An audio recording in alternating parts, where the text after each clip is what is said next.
kabayan, sang-ayon kaya kayo dito sa panukala ni Congressman Butch Pitsay na magtatag ng health plan ang OWA tulad ng PhilHealth? Ang health plan daw na ito, imbis na sa PhilHealth daw maghuhulog ang mga OFWs, ay sa OWA na lamang daw para mabayaran daw kaagad ng OWA kung sakaling ma-hospital ang mga OFWs sa abroad. Inaalala kasi ni Congressman Butch Pitsay na hindi porket OFWs ay may kakayanan ng magbayad ng bill sa hospital kapag nagkasakit o na-admit sa abroad. Kaya naman daw umano bumuo ng OWA ng katulad ng PhilHealth dahil sa laki daw ng perang nakapundo ng OWA sa bangko na mula sa mga OFWs, na ayon kay Kong Butch Pitsay, dapat daw ibalik ito sa mga OFWs dahil pera daw ng mga OFWs ang nasa bangko ngayon ng OWA, hindi ng gobyerno. Kaya nararapat lang daw na ibalik at dapat pakinabangan rin daw ng inyong mga mahal sa buhay sa Pilipinas ang perang nakapundo ng OWA dahil sayang daw ang malaking bilyon-bilyong pondo ng OWA kung hindi magagamit, na umabot na daw sa 20 billion pesos at palaki pa ng palaki dahil sa malaking interes.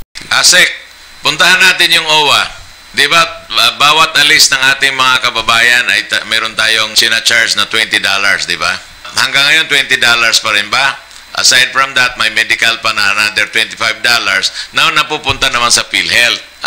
Ang problema, kung magkakasakit yung ating mga kababayan in other countries, hindi naman pupuntahan ng PhilHealth para bayaran yung ospital eh. So, kailangan bayaran muna ng FW yung kanyang bill sa ospital, at kung wala siyang pera, kawawa naman. Pagkatapos pagbalik, tsaka lang niya i-refund. Dapat, meron din kayong system na yung tawag nito, yung pera ay mapupunta sa PhilHealth.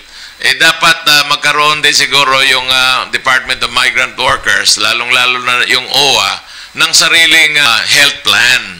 Para nang sa gano'n na kung may nagkakasakit doon, babayaran na ng OWA. Kasi contribution naman yan ng ating mga kababayan eh. And then, kakasakit, ibalik natin yan. Asik, ibalik natin yan. Pera nila yan eh. Contribution nila yan, hindi yan pera ng gobyerno. Sinabi naman ito kay Department of Migrant Workers Asik Levinson Alcantara ang patungkol sa programa ng OWA na hindi umano napapakinabangan ng mga OFWs na tinatawag na mga bagong bayani. Ayon kay Congressman Butch Pitsay, halos umabot na daw sa 20 billion ang na-deposit ng OWA sa bangko na mula sa mga kontribusyon ng mga OFWs ang hindi umano napapakinabangan.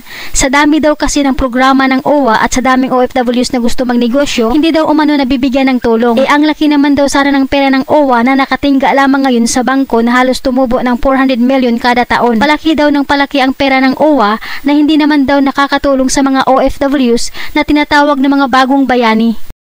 I'm very concerned about that because I have a program here, Pro-Pinoy. Some of my guests here ay mga returning OFW. Yung isa, gumagawa ng kakao. No, tinanong ko, tinulungan ka ba ng OWA? Hindi namin alam yan, Kong eh. So, ASEC siguro call the attention of the Secretary, tell the Secretary to review the mandate of OWA. At instead na lumalaki yung pondo roon, at hindi naman nag-google, palaki ng palaki yan eh, 20 billion na. Kung sila ay talagang tinatawag natin bayani, mga OFWs, tulungan naman natin. Pagbalik dito, gusto magtayo ng negosyo, o di magiging bayani sila dito na sa sariling bayan. Imagine mo, 20 billion.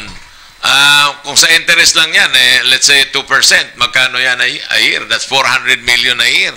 Kaya't sinabihan nito si Department Asik Levinson Alcantara na sabihan si Department of Migrant Workers Secretary Susan Totso-Ople na lumikha naman ng ibang panuntunan pagdating sa usapin sa livelihood programs para sa mga OFWs.